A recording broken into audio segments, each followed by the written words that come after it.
Y antes de comenzar, quiero leerte nada más así rápido, no es necesario que vayas ahí, pero puedes recordar la cita. Está en 1 Corintios capítulo 10, y esto es lo que Pablo le dice a los corintios, y le dice en el capítulo 10 de 1 Corintios, verso 6, cuando él habla de la historia de Israel, la que vamos a continuar viendo, dice en el verso 6, mas estas cosas sucedieron como ejemplos, ¿para quién? Para nosotros, ¿ok? Para que no codiciemos cosas malas como ellos codiciaron. Y después sigue la lista bien larga. Verso 11 del mismo capítulo 10. Y estas cosas les acontecieron como ejemplo y están escritas para amonestarnos ¿a quién? A nosotros. A nosotros. Entonces, ¿por qué estudiamos el libro de Jueces? Porque es un ejemplo para nosotros. Los hijos de Israel son un mal ejemplo y un buen ejemplo. Hay buenos y malos ejemplos. Y cuando estudiamos la Biblia así, Dios nos va a hablar y podemos vernos reflejados en muchas de las cosas que ellos vivieron, que ellos hicieron, lo que ellos pensaron. El mensaje de esta noche se llama Rumbo al fracaso, y el libro de los Jueces es un libro que puede ser quizás a veces un poco como deprimente, en el sentido de que realmente hay mucha derrota, hay muchas dificultades, muchas cosas que no debieron de haber sucedido. El libro está caracterizado por como que un patrón de conducta en los hijos de Israel de desobediencia. Pero quiero como que dar una introducción del libro para que podamos como que captar y más o menos tener una idea de qué se trata el libro de los Jueces. Históricamente, el libro de los Jueces es una continuación de la historia que concluye en el libro anterior, que es el libro de Josué. Entonces, históricamente, Jueces es la continuación de Josué. ¿Qué es lo que vimos, se acuerdan, con Josué? Josué es el hombre que sucedió a Moisés y entró en la tierra prometida y conquistó gran parte de la tierra. Al final del libro de Josué, lo que vimos es que básicamente Josué derrotó a esta coalición de los moradores de Canaán, pero quedaron muchos pedazos o zonas de territorio que todavía era necesario como conquistar. Pero que eso iba a ocurrir, específicamente cada tribu de las tribus de Israel, ellos iban a encargarse de ciertas zonas, ellos conquistarlas y ellos poder como que poblarlas. Ahora, esas zonas pendientes, pues Josué las menciona un poco, pero sobre todo las vamos a ver mencionadas en el capítulo 1 de Jueces y en el capítulo 2. Ahora, cronológicamente, ¿dónde está o cuánto tiempo abarca este libro? Como dijimos, este libro comienza o abarca el periodo de tiempo en el cual Josué muere y abarca hasta que comienza la etapa de la monarquía en Israel, que es con el rey Saúl. Aproximadamente eso es un lapso de 350 años de historia. En el libro de Jueces se nos mencionan a 13 jueces, 12 hombres y una mujer, y es una historia larga, bien larga de la historia, podríamos decir un poco obscura, de la nación de Israel. ¿Qué es lo que ha pasado espiritualmente? ¿Dónde están ellos espiritualmente? Aquí. Acuérdate, el Antiguo Testamento es importante porque marca el camino de cómo Dios se revela al hombre, cómo Dios decide enviar a su hijo. Entonces, la historia comienza con un hombre llamado Abraham. Dios lo llama de su tierra, deja su tierra, su parentela, y va al lugar que Dios le ha mostrado. Dios hizo un pacto con Abraham. Dios hizo un pacto con él, y podríamos decir que es un pacto unilateral, en el cual Dios le hizo muchísimas promesas a Abraham. Le prometió un gran nombre, una gran tierra, una gran descendencia, y eso fue algo unilateral de parte de Dios. Dios iba a hacer eso independiente de lo que Abraham hiciera. Pero después pasaron los años y Dios hizo otro pacto, pero ahora con Moisés, ya con la nación de Israel. Y ahí muchas de las promesas que Dios le hizo a la nación de Israel ya no eran unilaterales, estaban condicionadas. Entonces Dios les dice, yo voy a encargarme de ustedes, yo los voy a bendecir, pero ustedes tienen que hacer algo. Ustedes tienen que obedecerme. Ustedes tienen que caminar tras mis mandamientos, hacer lo que yo les digo que tienen que hacer. Y si ustedes hacen eso, yo voy a hacer mi parte. Entonces es promesas condicionadas a la obediencia. ¿Qué es lo que ocurrió? ¿Y qué es lo que vamos a ver en el libro de Jueces? Y es, a lo mejor podemos ponerle diferentes nombres, pero básicamente hay como un patrón, hay como un ciclo que es constante. Y básicamente la historia comienza con desobediencia, con pecado, con rebelión por parte de los hijos de Israel. Después eso los lleva a vivir en servidumbre. Naciones extranjeras como que vienen y los ponen bajo esclavitud. Eso los lleva al clamor. Ellos claman a Dios y le piden ayuda a Dios. Dios se mueve a misericordia y levanta a un juez o a un libertador, que es lo mismo. ¿Y qué es lo que ocurre? Dios usa a ese juez, a ese libertador, y los libera de la opresión de los extranjeros, y ellos experimentan reposo o descanso por un periodo de tiempo generalmente que estaba relacionado con cuánto vivía el juez. Pero ese es el ciclo, y es cíclico, y lo vas a ver así, siempre igual, como que así, desobediencia, servidumbre, clamor, libertador, reposo, y después otra vez viene una nueva generación, se olvida de todo lo anterior y vuelve a rebelarse en contra de Dios. Entonces tú dices, ok, esa es la historia de ellos, pero no es muy diferente a la historia de nosotros. O sea, es como que nos rebelamos, somos desobedientes, nos metemos en muchísimos problemas, clamamos a Dios, decimos, Señor, por favor, esto sí que nunca más lo vuelvo a hacer. Ayúdame. Dios me ayuda, Dios me saca de la situación. Estoy un tiempo y después se me olvida. Y vuelvo otra vez a hacer lo mismo que hice en un comienzo. Entonces no podemos apuntar a los hijos de Israel así como, mira cómo son. Porque hay un dedo para allá, pero hay 3 dedos para acá.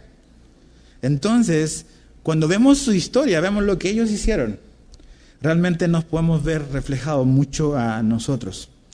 Ahora, cuando vemos el nombre jueces o juez, tenemos esta concepción occidental de que pensamos que un juez, a lo mejor para ellos es alguien como que tiene que ver con legislar. Pero no eran legisladores en el sentido de dictar leyes. Realmente la palabra en el original tiene que ver con un juez, con un libertador, o también se podría traducir como un salvador.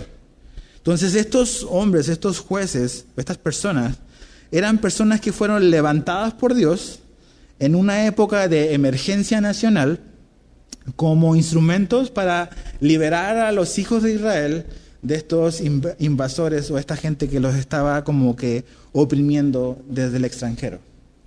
Entonces ellos, por decir como que cargo o responsabilidad, no era elegido por la gente, no era algo de democracia, eran personas que Dios levantaba y no era tampoco un cargo o un puesto que era heredable, que Él se lo iba a dar a su hijo. No era así, era específicamente personas que Dios levantó en un momento en particular para poder liberar a la gente de Israel de sus enemigos. Esa es la palabra juez. Ahora, si pudiésemos como que dividir, y esto es importante porque el libro de Jueces no está ordenado como cronológicamente. Entonces, no nos vamos o podemos perdernos. Y el bosquejo básicamente podría ser desde el capítulo 1, desde el verso 1, hasta el capítulo 3, verso 6, es cuál era la condición como general de los hijos de Israel después de la muerte de Josué. Desde el capítulo 1, verso 1 al capítulo 3, verso 6, es como una descripción general de cómo era la condición de los hijos de Israel después de la muerte de Josué. De hecho, en el capítulo 2, o vamos a ver en los capítulos que vienen entre el 1 y el 3, se va a volver como que a describir la muerte de Josué, ¿no? Entonces es como un panorama general. Pero a partir del capítulo 3, versículo 8, hasta el capítulo 16, verso 31, del 3:8 al 16:31, es ahí donde vemos como que claramente la intervención de cada juez. Como ahí está la historia y lo que ellos hicieron en la historia de Israel. Para finalmente, en Jueces capítulo 17, verso 1, hasta el último capítulo, el capítulo 21, verso 25, vuelve a ser como una descripción general de los hijos de Israel ahora durante todo el periodo de los jueces. Entonces, es realmente los jueces propiamente tal están desde el capítulo 3 hasta el capítulo 17, y los tres previos y los tres últimos o los cuatro últimos son como una descripción general de la condición que ellos tuvieron. Quizás de los jueces que a lo mejor más tenemos fresco en la memoria es Sansón, por ejemplo, ¿no? Sansón fue un juez. Gedeón también es otro. Débora, la mujer que también fue usada por Dios como un juez. Entonces, pero es interesante cuando lees un libro, a veces en ciertas frases, en ciertos versículos, como que Dios nos da una radiografía de cuál era el panorama general de esa época o cuál era como que la constante de ese libro. Y anota eso, si eres de los que tomas apuntes, anota el capítulo 2, Jueces 2, verso 11. Eso lo vamos a ver la próxima semana, pero es bueno leerlo. De hecho, vamos a leerlo. Sé que todavía ni siquiera hemos leído el 1, pero vamos al capítulo 2, verso 11. Dice, después los hijos de Israel hicieron lo malo ante los ojos de Jehová. Ese verso o esa parte, hicieron lo malo ante los ojos de Jehová, ese es un versículo descriptivo de todo el libro de Jueces. Esa era la condición de los hijos de Israel. Otro versículo es en el capítulo 21, vamos hasta el final del libro, Jueces 21, verso 25, aquí no hay pierde, es el último versículo del libro de Jueces. Dice, en estos días no había rey en Israel, y fíjate, cada uno hacía lo que bien le parecía. Ahí está. Y esa frase, hacía lo que bien le parecía, se repite un par de veces a lo largo del libro. Entonces, esos dos versículos son como una radiografía. Es como cuando te hacen una biopsia para saber qué tal. Esa es una descripción de que realmente la situación no era nada buena, nada buena en los hijos de Israel. Ahora vamos al capítulo 1, ahora sí. Vamos a leer los primeros dos versículos de Jueces 1, y dice así. Aconteció después de la muerte de Josué, que los hijos de Israel consultaron a Jehová, diciendo, ¿quién de nosotros subirá primero a pelear contra los cananeos? Y Jehová respondió, Judá subirá. He aquí que yo he entregado la tierra en sus manos. Dice que esta historia, y lo que decíamos hace un rato, el verso 1, aconteció después de la muerte de Josué, ¿no? Y siempre es interesante qué pasa después de que una persona muere, ¿no? Cuando un líder, un gran líder muere, es interesante lo que va a ocurrir después de que ya no está. Entonces, hasta este momento, la nación de Israel, desde el Éxodo, había sido básicamente pues liderada por un gran líder, que era Moisés, ¿no? Cuando Moisés cumplió el propósito y los tiempos que Dios les había dado, pues hizo la transición a un joven que era podríamos decir, un discípulo de Moisés, que fue discipulado, fue entrenado por Moisés, que se llamó Josué. Y ves que tanto bajo el liderazgo de Moisés como el liderazgo de Josué, realmente la nación de Israel pues avanzó, ¿no? Claro, hay incidentes, si se acuerdan, cómo murmuraron y bueno, toda esa generación pereció en el desierto, pero finalmente una nueva generación entró a la tierra prometida y bajo el liderazgo de Josué, pues conquistaron lo que tenían que conquistar. Pero eso nos habla de la importancia que tiene un buen liderazgo, o sea, una persona que está siendo dirigida por Dios. Y a veces siempre hay temores cuando hay una transición porque no sabemos realmente a veces qué va a ocurrir después. Ya aquí el liderazgo va a estar realmente como que distribuido porque cada tribu va a estar en su zona y ellos van a tener que encargarse de lo que está sucediendo en cada lugar. Ahora, en este momento que Josué ya no está, que Josué ha muerto, dice que los hijos de Israel consultaron a Jehová. Y eso es algo bueno. O sea, este libro comienza viendo a los hijos de Israel que consultan al Señor para saber quién va a subir primero a pelear contra los cananeos. Los cananeos es como una descripción general de la gente, de las etnias que vivían en la tierra prometida, la gente que estaba en esa zona. Y la nación o los hijos de Israel, como toda una nación, dicen, ok, ¿quién va a subir? ¿Quién va a ir primero? Y es bueno, ellos están en busca de la voluntad de Dios. Y eso es lo que necesitamos hacer. O sea, no es bueno, somos necios cuando no buscamos la voluntad de Dios, la dirección de Dios. Necesitamos buscar la voluntad de Dios, necesitamos orar, necesitamos escudriñar su palabra para poder saber realmente cuál es la voluntad de Dios para nuestra vida, cuáles son sus propósitos. Hasta aquí vamos bien. Ellos buscan la dirección de Dios y Dios responde. ¿Cómo responde? No sabemos. Jueces no nos dice exactamente cómo Dios se dio a entender, probablemente a través del sumo sacerdote, a través de los sacerdotes, pues Dios se dio a entender y Dios se comunicó y les mostró quién había de subir primero. ¿Cuál fue la instrucción de Dios? Dice, ¿quién va a subir? Verso 2, Judá. Judá va a subir y aquí que yo he entregado la tierra. Y ahí me encanta esa unión entre estas dos cosas, subir y entregar. Y ahí vemos las dos cosas como Dios muchas veces obra. Tenemos que subir, tenemos que obedecer lo que Dios nos está pidiendo y Él va a hacer lo que Él dijo que iba a hacer. O sea, Él entregó la tierra, sí, ellos iban a subir, ¿no? Entonces, a veces tenemos que entender que nosotros colaboramos con Dios siendo obedientes a lo que Él nos pide.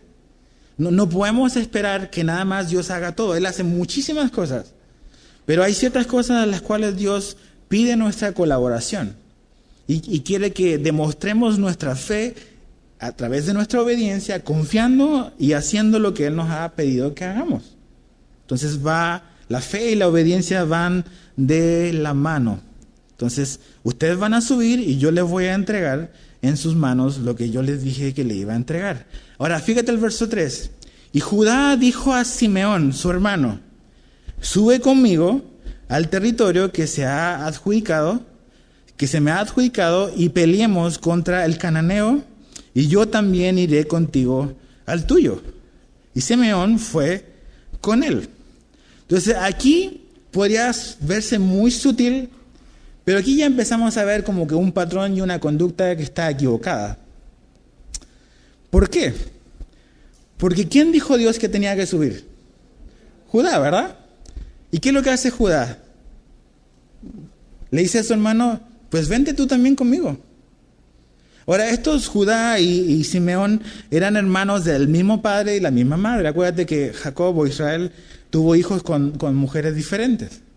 Entonces, pues obviamente me imagino, ¿no?, que Judá y Simeón eran muy unidos porque eran hermanos de papá y de mamá. Pero aquí Judá, aunque obedece a Dios, quiere también como que hacerlo y confiar en su carne. Pide refuerzos.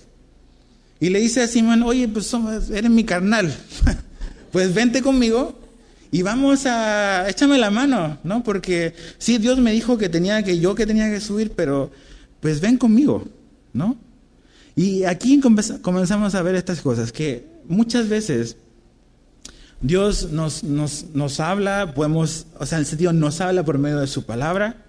Dios es bien claro en muchísimas cosas, pero nosotros a veces queremos ayudarle a Él confiando en nuestra carne, confiando en los recursos que pensamos que nosotros tenemos. Entonces, a veces, aunque las promesas de Dios son seguras y son confiables, y podemos apoyarnos en ellas, como que con una mano nos apoyamos en las promesas de Dios, pero con la otra mano nos apoyamos en nuestros recursos. Entonces, sí voy a obedecer, pero por si acaso, tengo aquí a alguien que yo creo que me puede ayudar, ¿no? Y eso es lo primero que vemos en Judá. Obedeció, pero no obedeció completamente, tal cual Dios le había dicho. Dios no le dijo, Judá sube con Simeón. Dios le dijo, Judá suba. Ya. ¿Ok? Verso 4 al 7. Y subió Judá, y Jehová entregó, dice, en sus manos al cananeo y al fereceo. E hirieron de ellos en Besec a 10,000 hombres. Y hallaron a Adoni-Besec en Besec, y pelearon contra él, y derrotaron al cananeo y al fereceo. Mas Adoni-Besec huyó, y le siguieron, y le prendieron. Y le cortaron los pulgares de las manos y de los pies. Entonces dijo Adoni-Besec, 70 reyes, cortados los pulgares de sus manos y de sus pies, recogían las migajas debajo de mi mesa. Como yo hice, así me ha pagado Dios. Y le llevaron a Jerusalén, donde murió. Entonces aquí comenzamos a ver todas estas campañas militares de conquista de estas áreas que estaban sin conquistar todavía. Vemos cómo Judá, con la ayuda de su hermano, va a tomar estas áreas. Y lo primero que vemos que tienen es una gran victoria. En esta área llamada Besec, donde hay este hombre, que probablemente es el príncipe, es el rey por su nombre, Adoni-Besec. Dice, pelearon y derrotaron y vencieron a 10,000 hombres, un ejército de 10,000 hombres. Significa que la ciudad tan pequeña no era como para tener un ejército de 10,000 hombres. Pero Dios cumplió lo que Dios les había prometido. Ustedes vayan y yo los voy a entregar en sus manos. Ahora es interesante que este hombre huye y lo alcanzan y no lo matan, no terminan con él. Nada más le cortan los dedos de las manos y los dedos de los pies. Estaba leyendo que esa era una costumbre cuando atrapabas a un prisionero de guerra. Y sobre todo cuando era una persona de autoridad o de alto rango, porque eso impedía que ese hombre fuera a la guerra nuevamente. Ya no podía agarrar una espada. Y al no tener los dedos de los pies, no podía pararse e ir a luchar. Entonces lo incapacitaban. Y eso es lo que ocurrió con este hombre. Ahora es interesante que cuando le sucede esto a este hombre, él dice, pues yo hice lo mismo con 70 hombres, ¿no? Y finalmente me ocurrió a mí lo que yo le hice a otros. Y eso no se llama karma, ¿ok? No es karma. Pero la Biblia nos dice, tanto en el Antiguo Testamento como en el Nuevo Testamento, que lo que tú y yo sembramos es lo que vamos a cosechar. Eso no solamente sale en el Antiguo Testamento, eso sale, Pablo lo menciona en el Nuevo Testamento. Y esto es importante, cuando la Biblia nos habla de que tú y yo vamos a cosechar lo que sembramos, hay 3 cosas importantes que debemos de recordar de esto. Primero es que se va a cosechar lo que se sembró. Número 2 es que la cosecha es posterior a la siembra, entonces a veces tarda, ¿ok? A veces hacemos algo y pensamos, pues no pasó nada, entonces no hay ningún tipo de consecuencia. No, es que la cosecha todavía no ha llegado, sea bueno o sea malo. Y tercera cosa es que la cosecha siempre es más grande que la siembra, porque sembraste una pequeña semilla, pero creció algo grande. Entonces tenemos que tener cuidado. Y este hombre se da cuenta de que finalmente dice, ok, lo que yo le hice, pues finalmente me ha terminado pasando a mí. Ahora, aquí vemos como que una actitud peligrosa, que es básicamente, creo que fue el gran problema y la razón del fracaso. Por eso se llama el mensaje de hoy, rumbo al fracaso. Porque lo vemos aquí, quizás es muy leve, pero lo vemos a lo largo del capítulo 1 y del capítulo 2. Y es que finalmente ellos tenían una actitud peligrosa. ¿Quiénes? No los enemigos, sino los hijos de Israel. Tenían una actitud peligrosa. ¿Y cuál era esa actitud? Es que ellos pensaban de que ellos podían obedecer a Dios cuando ellos quisieran nada más. Y que ellos podían obedecer a Dios cuando ellos quisieran y en lo que ellos quisieran. Que habían ciertas cosas que a lo mejor eran incómodas, eran difíciles, y en esas cosas ellos no iban a obedecer tan al pie de la letra como Dios les había dicho. El día de ayer pusimos ahí en la página de la iglesia de Facebook que habían 3 versículos que era importante que leyéramos antes de comenzar este libro.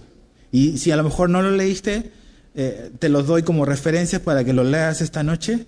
El primero de ellos es Éxodo capítulo 23, versos 20 al 33. Éxodo 23, 20 al 33. Éxodo 23, 20 al 33. El segundo es Deuteronomio 7, del 1 al 11. Deuteronomio 7, del 1 al 11 y también el verso 16 de Deuteronomio 7. Y el último es Josué 23, 5 al 13. Josué 23, 5 al 13. Si no lo notaste después, terminando la reunión, me los puedes pedir y te los doy. Esos tres versículos son muy, muy importantes para entender la debacle de los hijos de Israel en el libro de Jueces. Y quiero que leamos rápidamente la cita de Deuteronomio, por favor. Vamos a Deuteronomio. Deuteronomio capítulo 7. ¿Por qué? Porque tiene que ver con lo que te acabo de decir. Esta idea peligrosa de yo voy a obedecer a Dios en parte.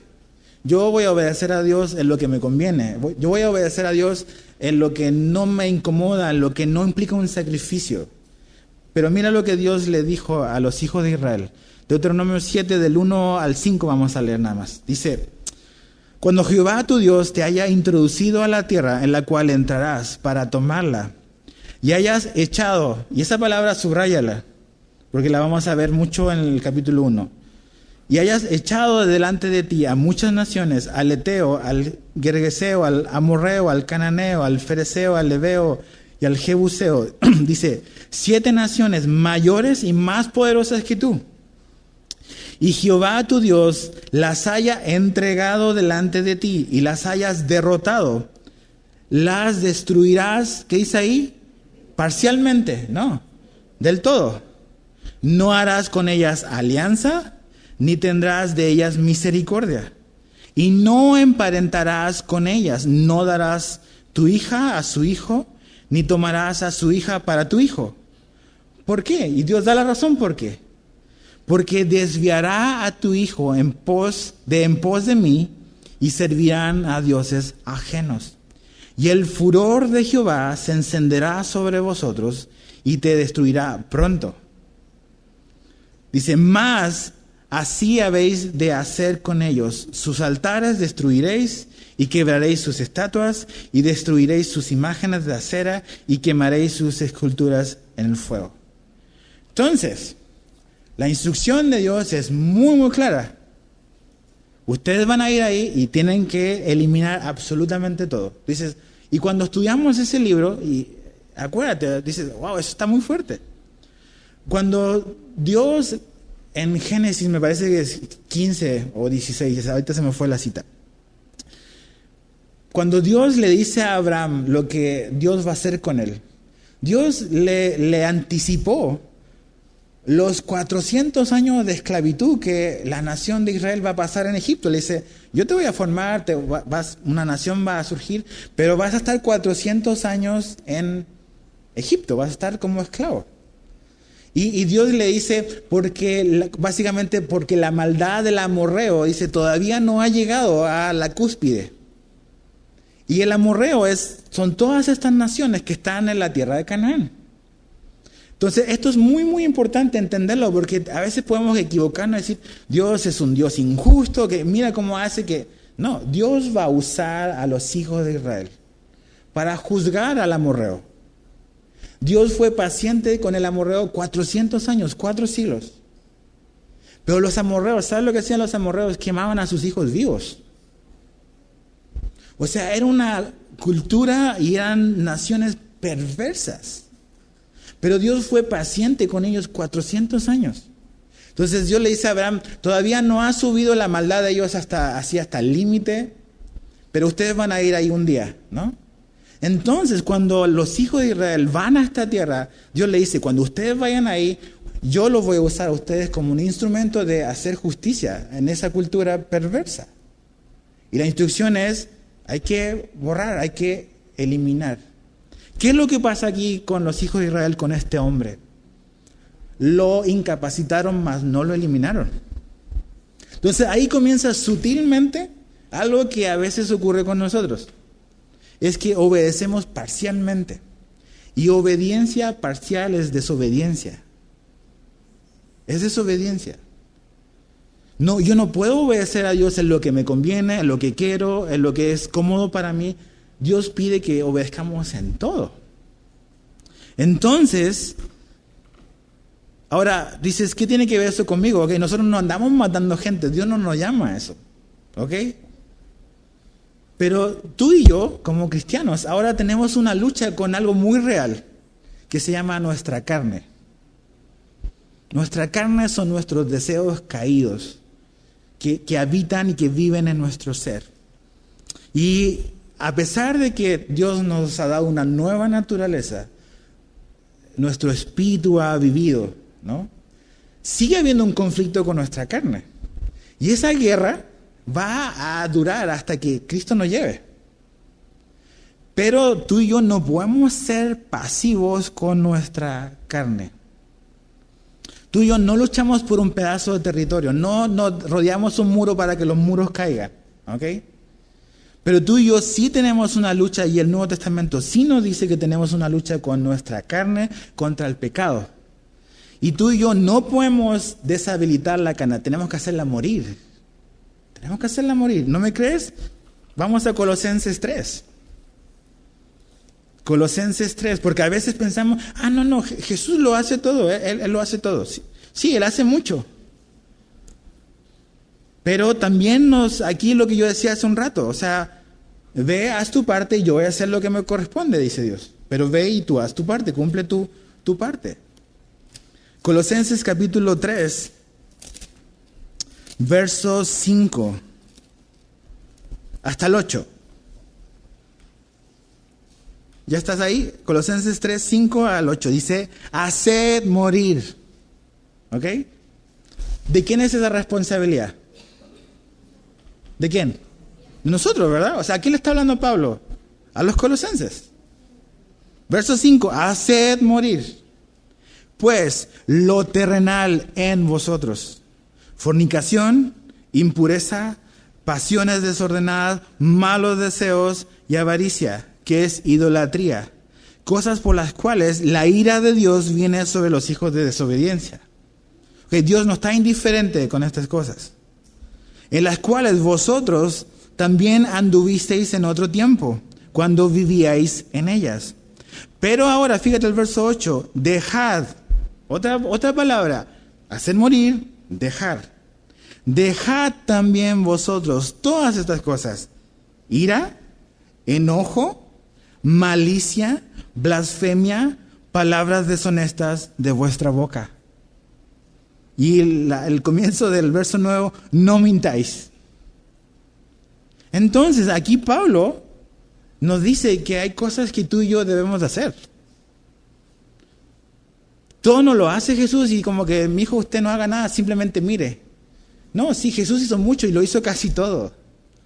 Pero nosotros respondemos en obediencia. Dios les dio la tierra a los hijos de Israel. Yo se las voy a entregar, pero ustedes van a ir y la van a tomar. Hay una responsabilidad compartida aquí. Entonces, nuestra lucha no es contra un grupo étnico, con un tipo de persona. Nuestra lucha es contra nuestra propia carne. Yo no puedo ser misericordioso con mi carne y con los deseos de mi carne, porque mi carne no va a ser misericordioso conmigo.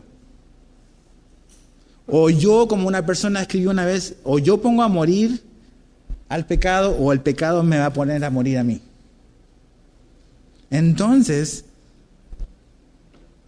pero lo que pasa es cuando entonces, pues hay ciertas cosas de enojo, hay un poco de avaricia y empezamos, no es tan grave, ¿no?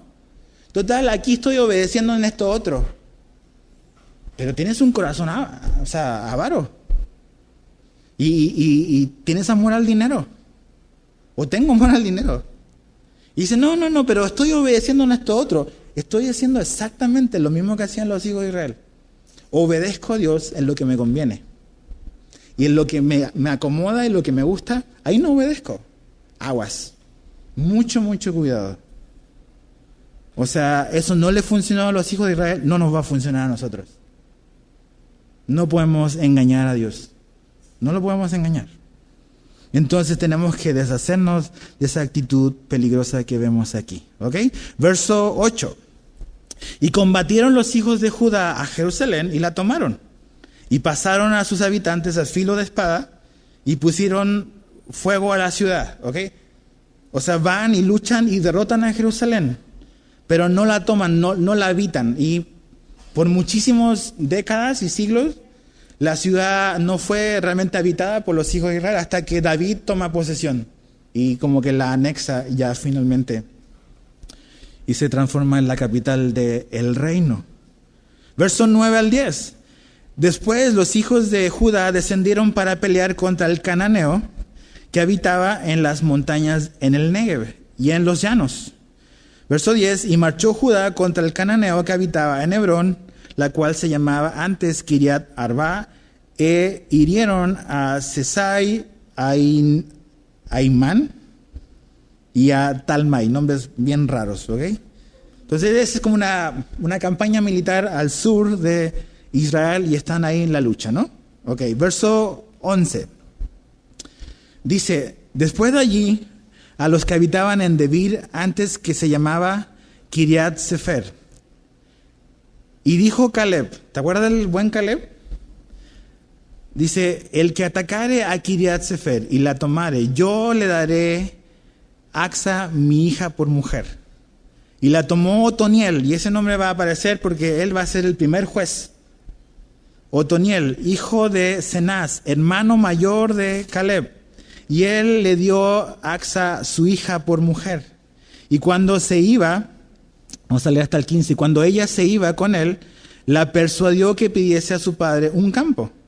Y ella se bajó del asno y Caleb le dijo, ¿qué tienes? Es como cuando ya viene tu hijo y lo ves y ahí dice, seguro me va a pedir algo. No, todavía no abre la boca y dice, tiene cara de que me va a pedir algo. Entonces Caleb dice, a ver hija, ¿qué tienes? ¿Qué quieres? Verso 15, ella entonces le respondió, concédeme un don, puesto que me has dado tierra del Negev, dame también fuentes de aguas. Entonces Caleb le dio las fuentes de arriba y las fuentes de abajo. O sea, acuérdate, el agua es esencial para la vida. Entonces, no sacan nada con tener un pedazo de tierra si te vas a morir de sed.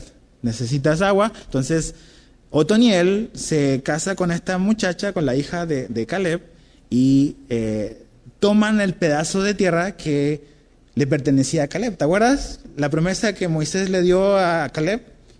Y cuando Caleb entró a la tierra prometida, yo voy a tomar lo que Dios me prometió. Y lo tomaron, ¿ok? Lo consiguieron. ¿Por qué la historia de Caleb está aquí? No sé, pueden haber quizás muchas razones, pero me encanta que aparezca precisamente aquí en este capítulo 1.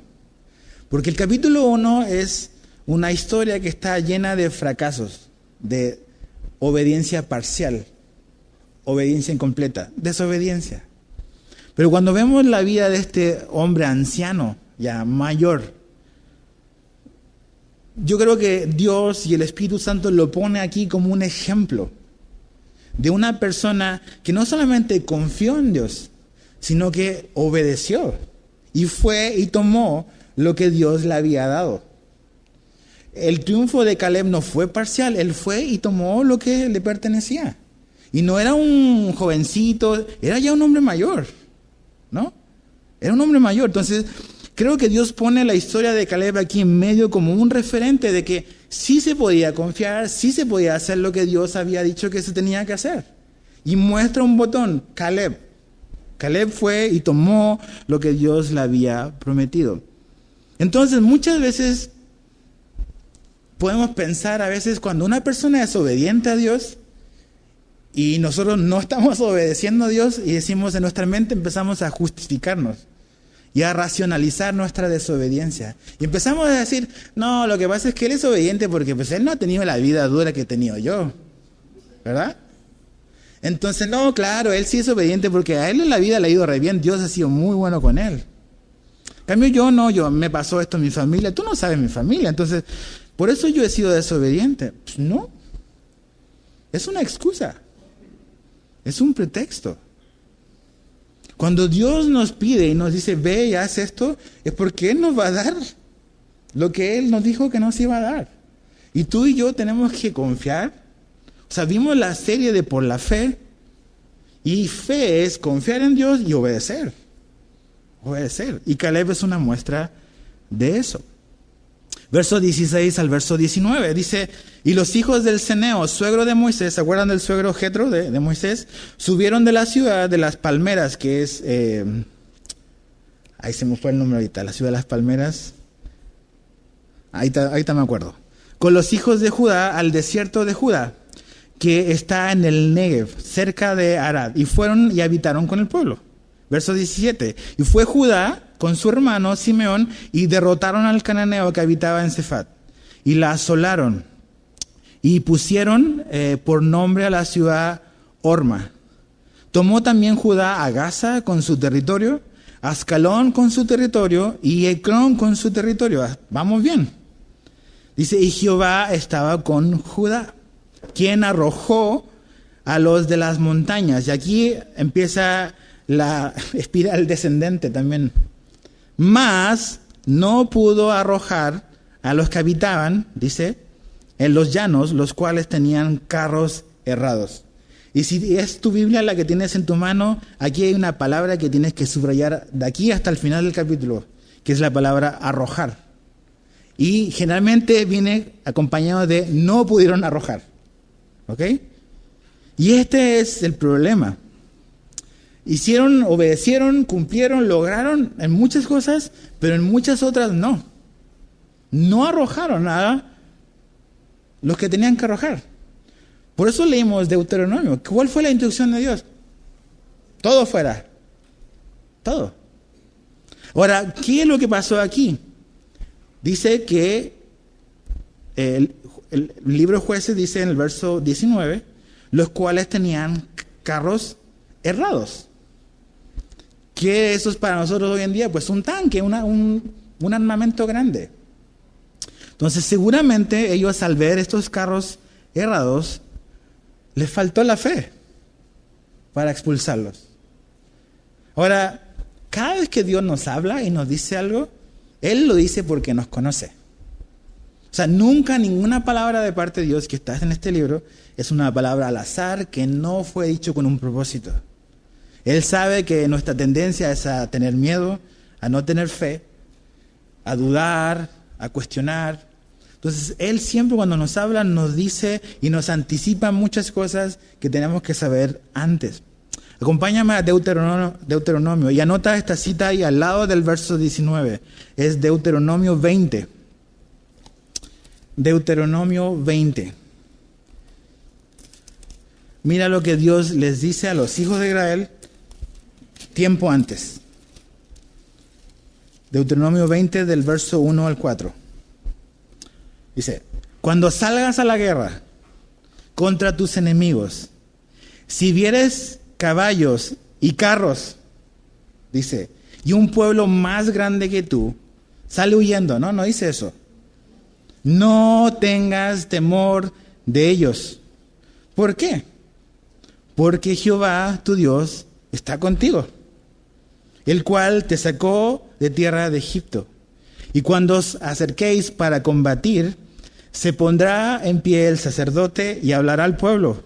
Y les dirá, oye Israel, vosotros os juntáis hoy en batalla contra vuestros enemigos. No desmaye vuestro corazón, no temáis, ni os azoréis, ni tampoco os desalentéis delante de ellos. Porque Jehová vuestro Dios va con vosotros para pelear por vosotros contra vuestros enemigos, para salvaros. Y Dios le dice, ustedes van a enfrentar ejércitos que son más grandes que ustedes, y no solamente eso, van a tener carros. Y vemos acá, y tienen carros y son los que no pueden, o más bien los que no quieren correr. Porque aquí alguien está mintiendo, y no es Dios. Dios le dice, no tengan miedo. Aunque tengan todo el armamento, tengan la última tecnología, ustedes no deben de tener temor, no por la capacidad que ustedes tienen, sino porque el gran Dios que está de su lado. Y esa es la razón por la cual tú y yo no tenemos que temer. O sea, a veces pasamos por situaciones y estas circunstancias se transforman como en gigantes en nuestra vida. Puede ser lo que sea, ¿no? Y todos, yo igual, a veces nos llenamos de miedo porque esta situación se ha hecho como un asunto que es imposible triunfar y ganar. Y cuando estamos así es porque por alguna extraña razón pensamos que es por nuestra capacidad que nosotros vamos a obtener una victoria. Pero no es por quienes somos nosotros, sino por quien está con nosotros. Y aunque tengan carros, no tengan miedo, yo los voy a salvar. Entonces cuando ellos ven y dicen, no, ellos tienen carros cerrados, no lo lograron echar, les faltó fe. Les faltó obediencia. Y muchas veces ese es nuestro problema, la falta de fe que nos lleva a la desobediencia. Porque no confiamos en Dios, no creemos que Él va a cumplir lo que Él prometió. Entonces nos echamos para atrás, ya no caminamos y decimos, no, mejor lo fácil, ¿no? Pero lo complicado, déjamelo a mí, Señor, yo voy a tratar de arreglarlo, pero confiar en ti, pues mejor no. Y así empezamos a veces sutilmente como a deslizarnos y a comenzar a hacernos personas que tenemos la costumbre de desobedecer a Dios y dejar de confiar en Él. Versos 20 y 21. Dice, y dieron Hebrón a Caleb, ahí está, como Moisés había dicho, y él arrojó de allí a los 3 hijos de Anac, los que estaban en el comienzo del capítulo 1. Esos hijos de Anac eran gigantes. ¿Y qué dice que hizo Caleb? La palabra, los arrojó. ¿Ok? Los arrojó. Dice, más al jebuseo que habitaba en Jerusalén, no lo arrojaron, no Caleb, sino los hijos de Benjamín. Y aquí comienza como que el problema. El fracaso tras fracaso. La palabra clave es, no lo arrojaron. Dice verso 22, también la casa de José subió contra Betel, y Jehová estaba con ellos. Y la casa de José puso espías en Betel, ciudad que antes se llamaba Luz, y los que espiaban vieron a un hombre que salía de la ciudad, y le dijeron, muéstranos ahora la entrada de la ciudad, y haremos contigo misericordia. Y él les mostró la entrada a la ciudad, y le hirieron a filo de espada, pero dejaron ir a aquel hombre con toda su familia. ¿Y qué hizo ese hombre? Y se fue el hombre a la tierra de los heteos y edificó una ciudad a la cual llamó Luz otra vez. Y este es su nombre hasta hoy. Otra vez, no cumplieron todo lo que Dios había dicho que tenían que hacer. Y ese único que salió, con el tiempo volvió a hacer lo que era en un comienzo. ¿No? Verso... ¿dónde nos quedamos? Ya me perdí. 27, verso 27. Tampoco, y subraya esa palabra porque aquí es todo tampoco. Tampoco Manasés arrojó a los de Bet-Seán, ni a los de sus aldeas, ni a los de Taanac y sus aldeas, ni a los de Dor y sus aldeas, ni a los habitantes de Ibleam y sus aldeas, ni a los que habitaban en Megiddo y en sus aldeas. Y el cananeo, la gente que vivía ahí, todo este grupo, persistía en habitar en aquella tierra. Pero cuando Israel se sintió fuerte, hizo al cananeo tributario, mas no lo arrojó. Interesante. Tampoco Efraín arrojó al cananeo que habitaba en Geser, sino que habitó el cananeo en medio de ellos en Geser. No lo arrojó. Incluso dice, cuando se hizo fuerte, tampoco lo arrojó. ¿Te das cuenta? Dice que lo hizo ¿qué? Tributario. Lo hizo tributario. Entonces no arrojaron a la gente, lo hicieron tributario. También vemos que el enemigo es persistente. Se resiste a dejar, se resiste a ir. Y aquí otra vez volvemos a la lucha que yo digo que tenemos como cristianos. La carne, los deseos de nuestra carne son bien tercos y se resisten a ceder, ¿ok? Pues eso es una guerra. Entonces no podemos pensar de que por alguna razón esto va a ser así, algo muy, muy sencillo y muy, muy fácil. Dios nos quiere dar la victoria, claro que sí, ¿no? Pero nuestra vida se trata de que hay ciertos momentos de nuestra vida que quizás tenemos una lucha con ciertas cosas. Después ya eso Dios nos ayuda y Dios comienza a trabajar en otras cosas. No hay ningún momento en nuestra vida que podamos decir, ok, ya dejé de luchar. La Biblia habla de que la vida de la fe es una batalla espiritual también. El cristiano tiene una lucha con su propia carne, con este mundo y contra Satanás. Tenemos 3 adversarios. Entonces tenemos que tener claro eso. Entonces dice que ellos persistían, dice el verso 27, en habitar aquella tierra. Pero es interesante que ellos incluso cuando se hicieron fuertes, no lo arrojaron, sino lo hicieron tributario. Y eso es algo grave. Porque ellos están determinados en no obedecer a Dios. Ellos creen que pueden como que ser más inteligentes que Dios. Ellos tenían la mentalidad que a veces quizás tenemos que cuidarnos de tener esa mentalidad, es seré desobediente a Dios, pero tendré mucha ganancia. Seré desobediente a Dios, pero me va a dejar ganancia. Ser tributario es alguien que te va a dar ganancia, te van a servir y vas a tener una ganancia de eso. Claro, tiene una ganancia, pero eso significa que ellos están desobedeciendo a Dios. Y eso es un problema. Es un gran, gran problema. A veces pensamos, y Dios es muy bueno, el Espíritu Santo nos trae convicción a nuestra vida. Leemos la Biblia y Dios nos habla por medio de ella. Y Dios empieza como que a poner el dedo ahí donde hay cosas en nuestra vida que tienen que cambiar. Lo que leímos ahí en Colosenses 3, enojos, ira, esas cosas se tienen que ir de nuestra vida. Avaricia, inmoralidad sexual, eso tiene que salir de nuestra vida. Tenemos que quitarla, hacer morir. Pero por alguna vez razón pensamos que no voy a quitar eso. No lo voy a quitar. Y como que yo lo puedo hacer y también me da placer, entonces, mejor no.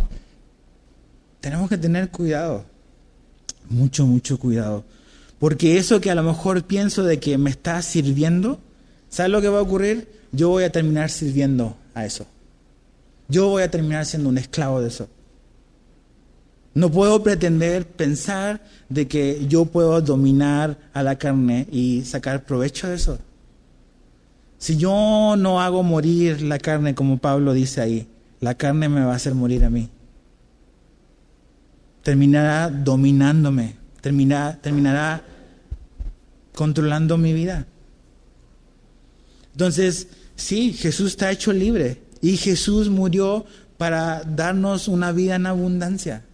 Jesús no murió para que vivamos una vida esclavizada de cosas que tenemos que dejar atrás. ¿Qué cosas en nuestra vida? A lo mejor hemos como que mantenido y decimos, eso mejor volteo no, tenemos que abordar eso. Tenemos que hacer morir eso. Eso tendría que contristar nuestro corazón. Y decir, no puedo seguir tolerando eso en mi vida. Pablo dice en Romanos que la carne la hacemos morir con la espada del Espíritu. El Espíritu Santo es el que nos va a ayudar a hacer morir los deseos de nuestra carne. Y todos los días tenemos que hacer eso. Decir, Señor, yo no puedo dejar esto. Es demasiado grande, lo he dejado crecer demasiado. No es algo que ya yo puedo controlar, es algo que me controla a mí. Por no haberlo quitado a tiempo, por no haberme arrepentido a tiempo, ya eso se transformó en algo que me domina, que me controla. Pero aún así, pues Dios es fiel. Y Dios nos puede dar, nos puede liberar de eso. Nos puede liberar de eso. Verso 30 al 36 dice, tampoco Zabulón arrojó. ¿Te das cuenta de la palabra arrojó? No arrojaron, tampoco arrojó. O sea, los que habitaban en Kidrón, ni a los que habitaban en Naalal, sino que el cananeo habitó en medio de él y le fue tributario. Otra vez, no puedo negociar. Tampoco Aser arrojó a los que habitaban en Naco, ni a los que habitaban en Sidón, en Alab, en Aksib, en Elba, en Afec y en Rehob, y moró a ser entre los cananeos que habitaban en la tierra, pues no los arrojó. ¿Te das cuenta? Toda esta gente que tiene que salir no está, y ya finalmente ellos empiezan, pues ni modo, tenemos que seguir habitando con ellos. Tampoco, verso 33, Neftalí arrojó a los que habitaban en Bet-Semes, ni a los que habitaban en Bet-Anat, sino que moró entre los cananeos que habitaban en la tierra. Más le fueron tributarios los moradores de Bet-Semes y los moradores de Bet-Anat. Los amorreos acosaron, chécate, ya ni siquiera es como que ahí, sino que los acosaron a los hijos de Dan hasta el monte y no los dejaron descender a los llanos. Y el amorreo persistió en habitar en el monte de Eres, en Ajalón y en Salbim, pero cuando la casa de José cobró fuerza, ¿lo expulsó? No, lo hizo tributario. Voy a tener ganancias, van a entrar monedas en mi bolsillo. Pero Dios dijo, no lo hagas tributario, tienes que eliminarlo, mijo. Eliminarlo de tu vida. Pero no, me deja utilidad, entonces no voy a cortar eso porque me conviene. No, te va a tomar la vida. Cuando des la espalda, te va a clavar la daga por la espalda. No puedo jugar con el pecado, no puedo jugar con los deseos de la carne. Y el límite del amorreo fue desde la subida de Acrabim, desde Sela hacia arriba. Desde el verso, podríamos decir, 19 hasta abajo, es un historial de fracaso. Y así tenemos que verlo. Porque si empezamos, no es tan grave. O sea, así como que medio avanzaron. Vas a ver la reacción de Dios en el capítulo 2. O sea, no podemos justificar. Tenemos que tomar estas cosas serias. No arrojaron, hicieron tributario. Los hijos de Israel terminaron en servidumbre de todo lo que ellos permitieron que siguiera con vida. Ellos terminaron sirviendo a todos los que permitieron que siguieran con vida. Eso quiere decir para nosotros como cristianos del Nuevo Testamento, que la carne y el pecado que toleremos y no hagamos morir en nuestra vida nos llevará invariablemente a terminar sirviendo a sus deseos. No importa cuántos años tengas de cristiano y cuánto conozcas de la Biblia. A nuestra carne no le importa, créeme, todos los títulos que tú puedas o yo voy a tener, o cuánto sepas de la Biblia, pero si tú no, y si yo no tengo cuidado con eso y no pongo a morir eso, la carne no respeta absolutamente nada. Entonces es muy peligroso pensar que yo puedo manejar o puedo negociar con mi pecado y con los deseos de mi carne. Y como que lo puedo medio controlar, ¿no? Por eso Pablo dice, haced morir lo terrenal. Eso se tiene que ir, eso tiene que morir. No es deshabilitar, no es como que medio dañar, es hacer morir. ¿Por qué? Y con esto quiero terminar. Vamos tantito al capítulo 2, lo vamos a estudiar la próxima semana. Yo solo quiero leer el verso 3. De hecho, al final del verso 2 dice, Dios le dice, ¿por qué habéis hecho esto? O sea, Dios quiere que ellos piensen, ¿qué es lo que hicieron? ¿Por qué habéis hecho esto? Fíjate el verso 3. Por tanto, yo también digo, no los echaré de delante de vosotros. ¿A quiénes? A sus enemigos. Yo no los voy a echar delante de ustedes. Sino que serán, dice, azotes para vuestros costados y sus dioses os serán tropezadero. Dios le dice, ustedes quieren ser desobedientes, hagan lo que quieran. Pero eso que ustedes están siguiendo y ustedes han permitido en su vida, eso va a ser un aguijón y va a ser un tropezadero. Entonces, cuando Dios nos dice que no a algo, créeme que es por una muy buena razón. El pecado no es malo porque Dios lo prohíbe. Dios lo prohíbe porque el pecado es malo, que es diferente. Por eso Dios nos dice, eso no te conviene, ni te acerques tantito. ¿Por qué? Porque si yo persisto en ser desobediente, eso va a ser un aguijón en mi vida. Y Dios no quiere eso para ti, ni para mí. Entonces seamos muy cuidadosos. Como Pablo dice, estas cosas se escribieron para nosotros, para que nosotros no sigamos este patrón. Ahora, ¿hay esperanza si estás siguiendo ese patrón? Claro que la hay. Y la esperanza y lo que necesitamos es arrepentimiento y clamar a Dios por ayuda. Como ellos lo hicieron. A pesar de su terquedad y su necedad y su constante desobediencia, cuando ellos clamaron, Dios respondió. Y nos ha dado un mejor libertador que Gedeón. Nos ha dado a Jesús. Él es el verdadero libertador. Y todos estos jueces son una pálida sombra de Jesús, el verdadero libertador. De eso se trata. Jesús es el libertador. Y no hay nada que Jesús no pueda romper, no pueda cortar en tu vida. Alguna adicción, algún problema, rencor, enojo, falta de perdón, lujuria, drogas, lo que sea. Jesús es el único libertador que puede hacerte libre de eso. Tienes que venir a Él en arrepentimiento. Tengo que confesar mi pecado delante de Dios y Él es fiel y justo para perdonarme y limpiarme. Él es nuestro libertador.